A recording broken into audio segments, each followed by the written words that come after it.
With traditional media, a comic book artist might think in terms of line, when a painter might be thinking in terms of value and light. And considering the tools they use, this makes a lot of sense. But with Photoshop, you have the ability to drift between lines and value. So in the last video I showed how to approach drawing this frog in line, and today I'm going to show how I'd approach doing the same sketch, starting completely in value, no lines at all. So a lot of what I'm doing involves squinting at the image and picking out big areas of value. So I'll be jumping back and forth between hard edge brushes and soft edge brushes. But mainly what I'm trying to do is just rough out the shape, looking at the reference to see where the value arrangements are. I'm doing a lot of sampling with the Alt key, using the brush tool and the eyedropper together to quickly switch between colors without ever opening up the color picker.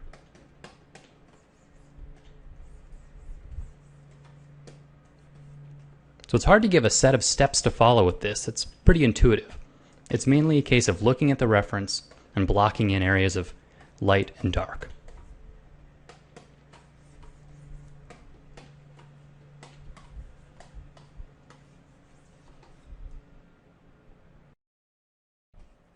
So I've jumped ahead a little bit, but I'm doing the same exact process, switching between hard and soft brushes and just refining these shapes. So I'm trying not to think in terms of frog or eyeball, but instead, where is the angle of this light reaching this shadow? Only later will it start to emerge into a likeness, and I'll actually begin thinking in terms of the anatomy of the frog. But right now, these are just shapes defined by light and shadow. And you can do the same thing in color, but I think that it eliminates one variable to do this sort of exercise in black and white first.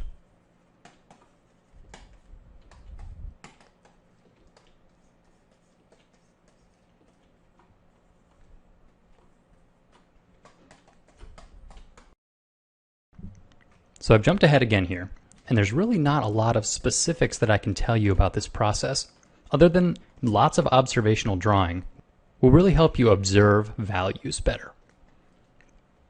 Because it's surprisingly hard to look at values and to paint them accurately onto your canvas. It's thinking in a way very different than it is working with line.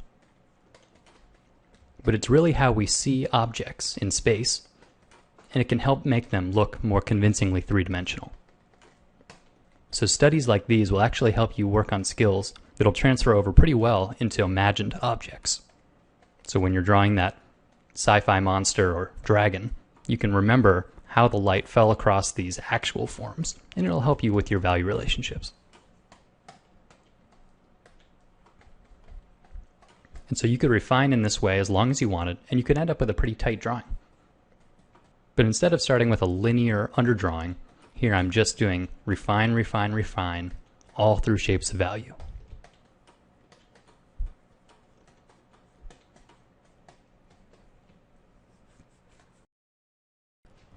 And once you've gotten to a certain point of clarity, it's time to start zooming in. And again, just like the linear approach, I'll usually open two document windows at this point.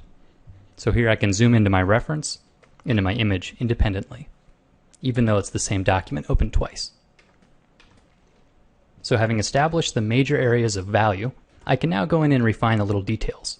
Again, not good to jump to these too early, but once you've established it to a point where you're happy, then you can zoom in and start working with smaller brushes and more slowly. Again, the same process from large and fast to small and slow. It's a very safe way to work. And unlike in traditional media, where a pencil is very different from a paintbrush, in Photoshop, the distinction between drawing and painting and line and value is really a pretty blurred continuum. So some artists will find that they really like working with value, but will sometimes shrink their brush diameter and make some very thin marks that are pretty much just like lines. And likewise, if you're a pretty linear artist, sometimes you want to make that brush really big, and all of a sudden you'll be painting with big areas of value. So since you have the flexibility given to you by Photoshop to jump back and forth between line and value, it's a good idea to familiarize yourself with both of them. Sometimes I like to do the study of something like a frog, maybe a subject matter that I'm unfamiliar with, and I'll do first one as line, and then I'll do another study as value. And this is sort of like a right brain, left brain activity. And I think it helps me understand the form even better because I approach it both from a linear standpoint and from a formal standpoint. So you can continue this refining process as long as you like, but at this point I'm going to call my study finished.